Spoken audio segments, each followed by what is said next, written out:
ושלום לאורח הראשון שלי, דוקטור עופר אמיר, קלינאי תקשורת בתקשורת באוניברסיטת תל אביב. שלום. אנחנו מדברים על גמגום. מהו גמגום? גמגום זה בעצם הפרעה מאוד בולטת בשטף הדיבור. אנחנו מדברים, ילד או המבוגר רוצה להגיד משהו, יודע בדיוק מה הוא רוצה להגיד. באופן עקרוני גם יש לו את כל הכלים והיכולת המוטורית והשכלית, הקוגניטיבית, להגיד, ובכל זאת הדיבור לא יוצא החוצה מאיזושהי סיבה. ההפרעה בשטף הדיבור שבה הוא נתקע, זה בעצם גמגום. יש סוגים שונים של גמגום. יש גמגום, אותה העברה על אותו, וזה כאילו נתקע באיזשהו מקום. ויש סוגים אחרים של גמגום, נכון? נכון, יש באמת סוגים של גמגום שכולם נקראים גמגום. הגמגום הכי נפוץ, אולי הכי סטריאוטיפי, מה שאנחנו רגילים ברחוב לחשוב כשאנחנו אומרים גמגום, זה הגמגום החזרתי. רוצה להגיד, לומר בוקר, ובמקום לומר בוקר הוא חוזר על ההברה הראשונה, זה יהיה בוקר. זה יכול להיות כמובן גם חזרה רק על צליל, רק מתוך המילה, זה יכול להיות חזרה על מילה שלמה. זה יהיה הגמגום החזרתי, הוא הדבר הכי נפוץ. לעומת זאת יש גמגום למשל, גמגום הערכתי. זה מצב אנחנו רוצים להגיד מילה, אנחנו מורחים או מעריכים את התנועה הראשונה של המילה או את הייצור הראשון של המילה, ומושכים את הצליל בצורה יותר ממושכת. גמגום יצירתי, שבו המילה בעצם נשברת. בתוך המילה פתאום תהיה הפסקה פתאומית לא מתוכננת, והגמגום אולי הכי בולט במאפיינים שלו, זה הגמגום הלחיצתי. בלוק ויש איזושהי עצירה מאומצת תוך כדי הרגע של הדיבור, זה יכול להיות מלווה באיזשהם אביתות של הפנים ובאיזשהם תנועות לוואי שקורות תוך כדי אותם רגעים. בבחינה התפתחותית בין חוסר שטף בדיבור לבין גמגום. זאת אולי אחת השאלות הכי נפוצות שאנחנו פוגשים כשהורים נפגשים וגם קלינאי תקשורת הזאת. חוסר שטף התפתחותי זאת בעצם תופעה מאוד מאוד נפוצה. מדובר על בין שליש ל-50% מהילדים עוברים פאזה כזאת, שלב התפתחותי תקין, אנחנו קוראים לזה חוסר שטף התפתחותי נורמלי או חוסר שטף נורמלי. הדבר הכי בולט לאוזן הלא מיומנת, לא לזה, זה בעצם שיש מצב שהילד, יש לנו תחושה שהוא לא בטוח מה הוא רוצה להגיד. זה יהיה למשל שילד יגיד, אני רוצה לאכול גלידה. ויש לנו תחושה שלא ברור אם הוא רצה גלידה או ארטיק. יש התלבטות ויש תחושה, זה מה שפעם הסבתות היו אומרות, המחשבה רצה יותר מהר. זו תקלה נורמלית, שכיחה. מרביתנו עושים את זה גם בדיבור נורמלי של מבוגרים, דבר מאוד שכיח, כל האם, כאילו, כזה. בעיקר שאתה מגיע לגיל מסוים שאתה כבר לא זוכר מה רצית להגיד. בהחלט. אז זה קורה הרבה מאוד, ומרביתנו פשוט לא שמים לב לזה, אנחנו לא מודעים לזה שזה קורה. האוזן שלנו כאילו מתוכנתת להתעלם מהדבר הזה, ולכן לקליניקה כמעט ולא מגיעים ילדים כאלה, למרות שברחוב אנחנו פוגשים אותם הרבה מאוד. לעומת זאת, גמגום היא תופעה שהיא פחות נפוצה, מדובר על אחוזים הרבה יותר נמוכים. אם אתה כבר הזכרת, מה אחוז גמגום בגיל הרך, בגיל הילדים, אנחנו רואים בערך אצל 5% מהילדים שעוברים שלב של גמגום, שהוא גמגום לכל דבר ולא חושב. בוא נחזור על זה. כן. אז גמגום בצורה הבולטת שלו, האוזן שלנו מזהה אותו כמאמץ, כאשר יש תחושה ברורה שהיה רוצה להגיד, ברור שהוא מכיר את המילה הזאת, מילה שהוא יודע לומר, הוא לא מתלבט, זה לא שיש איזשהו קושי שפתי, והוא לא מצליח לומר את המילה. זה בדרך כלל יהיה מלווה באיזושהי שיטה של תסכול או של מאמץ מצד הילד. אנחנו יודעים מה גורם לגמגום? זאת כנראה שאלת $1,000,000. אף אחד לא באמת יודע מה גורם לזה. שונות שהניחו שיש אספקטים רגשיים או קשרים רגשיים שהם בבסיס של התופעה הזאת. חיפשו מאפיינים אורגניים במבנה של הפה, במבנה. הגישה המקובלת היום, לאחר כל עשרות השנים של המחקרים, היא שכנראה מדובר על איזשהו שילוב של משהו אורגני שנמצא בבסיס התפקוד המוחי של מערכות הילד, שמתעורר בהימצאות של תנאים אחרים. זאת אומרת, צריך שיהיה איזשהו גורם מעורר סביבתי, שיכול להיות קשור להופעה של לחץ, של סטרס. אורגני חייב להיות קיים. סטרס בפני עצמו לא מעורר את הגמגום. האם זה מופיע יותר במשפחות? יש מרכיב משפחתי, יש מרכיב גנטי מסוים. יש משפחות שבהן אנחנו רואים יותר מקרים של גמגום מאשר משפחות אחרות. אבל כשאנחנו אומרים מרכיב גנטי, זה לפעמים קצת יכול להיות מטעה כשאנחנו חושבים על זה על תורשה מנדלית, כמו שאני יכול צבע עיניים או מבנה גוף לנבא לפי ההורים. בגמגום זה לא עובד ככה. אנחנו רואים שכיחות יותר גבוהה במשפחות מסוימות, אבל זה ממש גמגם. הילדים שלי היו מגמגמים, לאמיתו של דבר הסיכוי לזה הוא מאוד קטן. אתה אמרת שאין ממש קשר למתח, אבל אנחנו רואים ילדים שלפעמים כשהם נלחצים הם מגמגמים יותר. מגמגמים בתנאי לחץ מגמגמים יותר. אז זה נכון, כל אדם שנמצא במצב של סטרס, במצב של מתח, שטף הדיבור שלו נפגע. שטף הדיבור הוא שליטה שלי בסיטואציה ובשפה בכלל. אבל זה לא שהלחץ יוצר את הגמגום, אלא אם יש לי גמגום, יש לי כרגע איזושהי נקודת תורפה במערכת הבעת שלי והבעת הדיבור שלי. ומרגע שיש לחץ, יהיה יותר גמגום. זאת אומרת, ילד שיש לו גמגום מלכתחילה ונמצא במצב של לחץ, יגמגם יותר.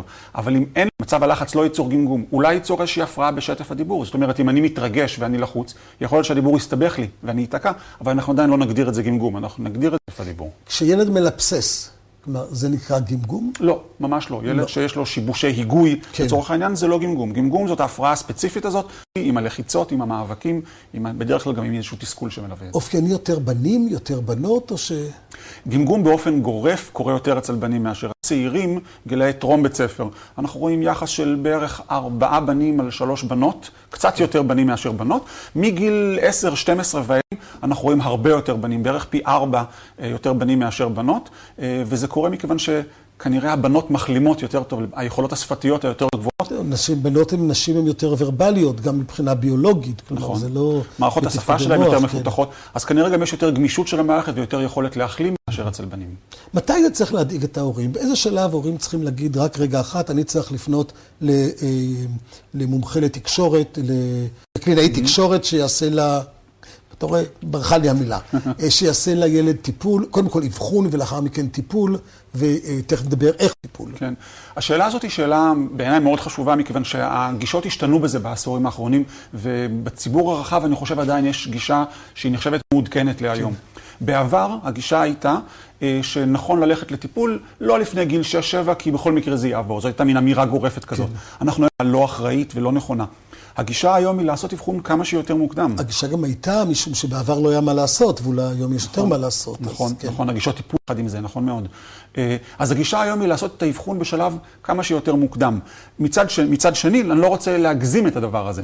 זאת אומרת, כאשר ילד, וזה יכול לקרות בגיל מאוד צעיר, לא הייתי אומר שבאותו יום או באותו שבוע שהילד התחיל לגמגם, צריך מיד לרוץ לאבחון.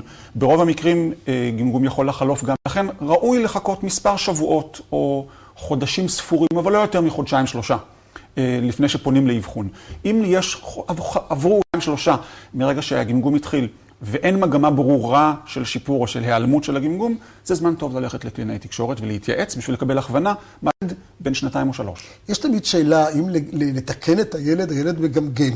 אז האם כשהילד מגמגם, להשלים לו את המשפט או לחכות בשקט התשובה הזאת יכולה להיות שונה מילד לילד, אבל בצורה גורפת. התשובה הנכונה צריכה להיות שלא, אנחנו לא נרצה לעזור לילד, רוצים לתת לו את האפשרות להתמודד, ולא אנחנו מנסים לתקן את הילד, אנחנו מעבירים לו איזשהו מסר סמוי, שאנחנו לא סומכים על היכולת שלו לתקשר, אנחנו לא מאמינים ביכולת שלו להתארגן ולהתמודד עם הבעיה.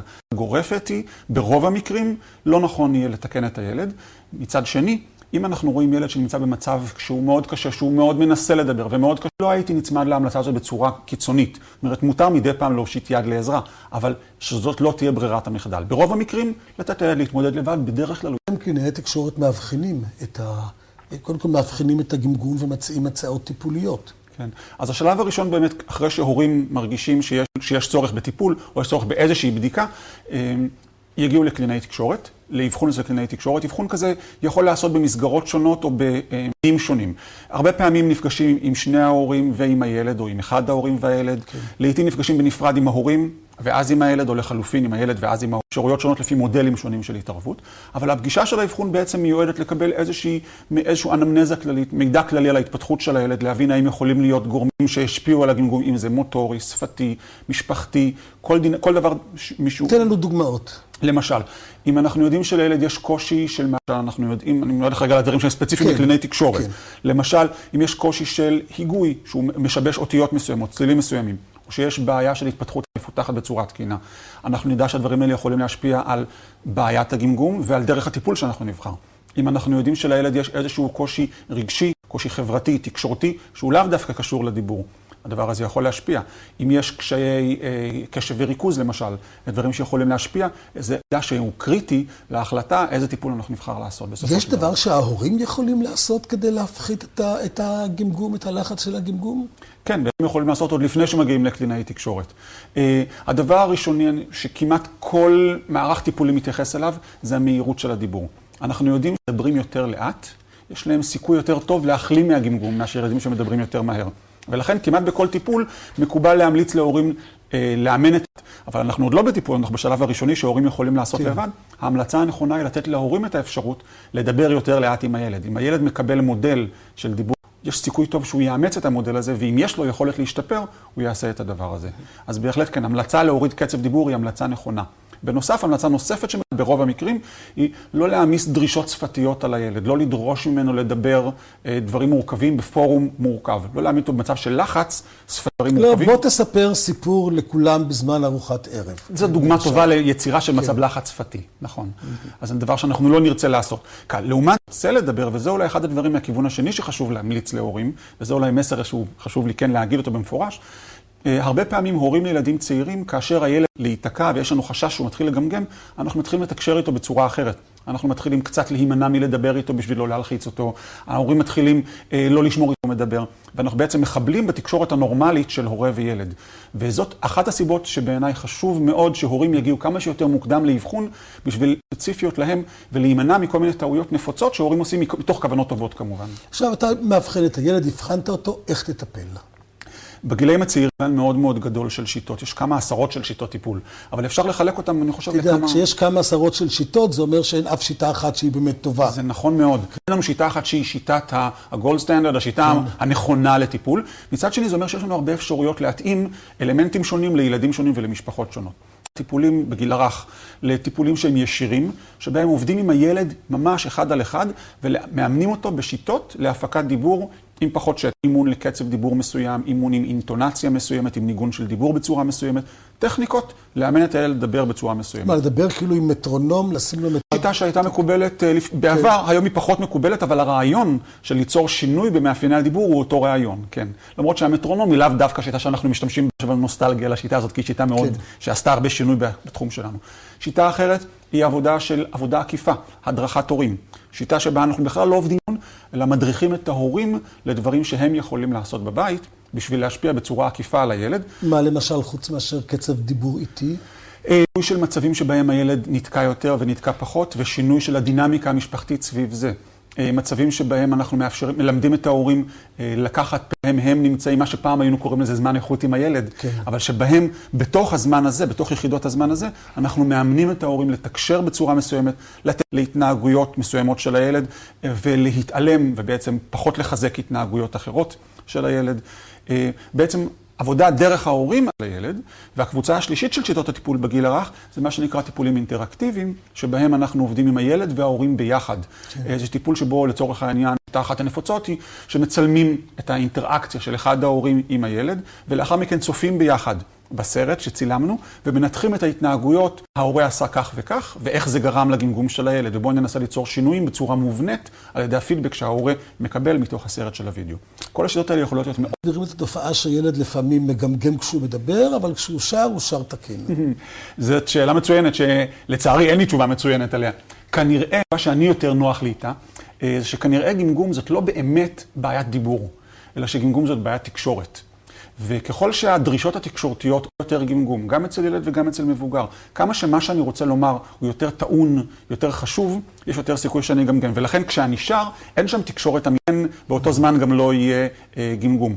לחלופין, יש גישות אחרות שטוענות את אותה תופעה, מסבירים על ידי זה שכנראה בזמן שירה, מכיוון שאחרים של המוח שקשורים בזמן שירה זה יותר ברוקה, האזור של ברוקה יותר בצד הלא דומיננטי, ובזמן דיבור בצד הדומיננטי, כי אתה מתרכז ופה אתה לא. נכון.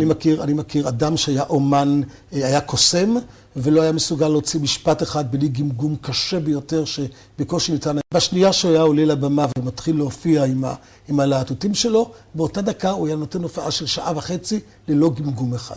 נכון. זה רק מאשר את... הדבר הזה שכאשר אנחנו עושים משהו שהוא מבחינתנו שואו, זה לא באמת אנחנו מדברים. שחקן אחד שאני עבדתי איתו אמר לי שהוא מגמגם מאוד קשה, וכשהוא היה לעולם, בחזרות הוא מגמגם, בהופעה הוא לא מגמגם. וכששאלתי אותו איך זה, אז הוא אומר, מה זאת אומרת? זה לא אני על הבמה, זה מישהו אחר. אז אין לי גמגום. יפה מאוד. אמירה יפה. כן. איך מטפלים בגמגום? טיפול בגמגום אצל מבוגרים לוקח צורות קצת אחרות, מכיוון שהמורכבות היא אחרת והקושי של המבוגר הוא אחר. אז בגדול את השיטות של הטיפול לשתי קבוצות. טיפול ישיר, שבו אנחנו מאמנים, בדומה קצת כמו שאמרנו אצל הילד הקטן, מאמנים את המבוגר לדבר בצורה אחרת, למשל בקרת קטע, בקרה על הפקה יותר רכה של צלילים, שליטה בעצם בדיבור, שינוי של דפוסי הדיבור, ויש הרבה אפשרויות לכאן. המטרה היא לאמן אותו בהתחלה בחדר הטיפול, ובהדרגה להוציא את זה החוצה למצבים אמיתיים. שיטות טיפול אחרות הן שיטות טיפול יותר תקשורתיות, פסיכודינמיות, שבהן אנחנו מתייחסים יותר לצדדים ששייך לאו דווקא רק למימד הגלוי של הדיבור, אלא לחוויה הפרטית של הבן אדם, וכאשר אנחנו מורידים את מידת החרדה, את הלחץ, את ההימנעות, ואז העבודה היא נראית עבודה של שיחה בעצם לצורך העניין בחדר הטיפול. זה סוג של פסיכותרפיה. דומה לפסיכותרפיה, אבל שהוא מאוד ממוקד. קלינאי תקשורת הם לא פסיכותרפיה, אבל עבודה שהיא פסיכודינמית בעצם על המאפיינים של התקשורת. לא על מאפייני אישיות, לא על התמודדויות עם חוויות עבר, אלא עם יותר דברים ספציפיים לחוויות הגמגום. זה התחיל, והאם הייתה איזושהי טראומה דיבורית באותו זאת שאלה שאני חושב כמעט כל קלינאי תקשורת שואל את זה באבחון, למרות שאנחנו היום כבר די יודעים שבדרך כלל טראומה, למרות שכמעט תמיד הורים קושרים את זה בחוויה שלהם לאיזשהו אירוע שהיה, אנחנו מחפשים להכניס סדר בקאוס, אבל כנראה שזה לא קשור. מה אחוז ההצלחה אצל ילדים, ומה אחוז ההצלחה במבוגרים? אני חושב שבשביל לענות על השאלה הזאת צריך קודם כל לזכור שמרבית הילדים שמגמגם טיפול יחלימו. זאת אומרת, אמרנו מקודם ש5% מהילדים יש להם גמגום, אצל מבוגרים זה בערך 1%. 1% מהאוכלוסייה הבוגרת מגמגם. זאת אומרת, 1% מהילדים מחלימים, בלי טיפול, בלי שנעשה שום דבר. אז כשמסתכלים על טיפול אצל ילדים, ושואלים מה אחוזי ההצלחה, זה קצת בעייתי, כי 80 ככה לא נטפל בהם יחלימו. אז האחוזים הם די דומים. זאת אומרת, הטיפול אצל ילדים קטנים, אנחנו לא רואים אותו כמשהו שמרפא את הגמגום. אלא הטיפול יגרום לגמגום להחלים בשלב יותר מהר, או אם אותו ילד אין לו את היכולת להחלים, בתור בן אדם בוגר, יש סיכוי טוב שיהיה לו גמגום הרבה יותר. אם השאלה זה, מה הסיכוי שטיפול ירפא את הגמגום, אני קצת מתקשה לענות את זה בצורה אמיתית. אם השאלה היא מה הסיכוי שהטיפול, קצב ההחלמה, או יביא לכך שהבן אדם המבוגר, כמבוגר, אם יגמגם פחות, התשובה היא כמעט בכל המקרים. וזה מביא אותנו למסקנה שברגע שיש התחלה, כדאי להתייעץ עם איש מקצוע, ואולי להרוג את המחלה שהיא עוד קטנה, ואולי לשפר אותה כמה שיותר. ויפה שעה אחת קודם. תודה רבה.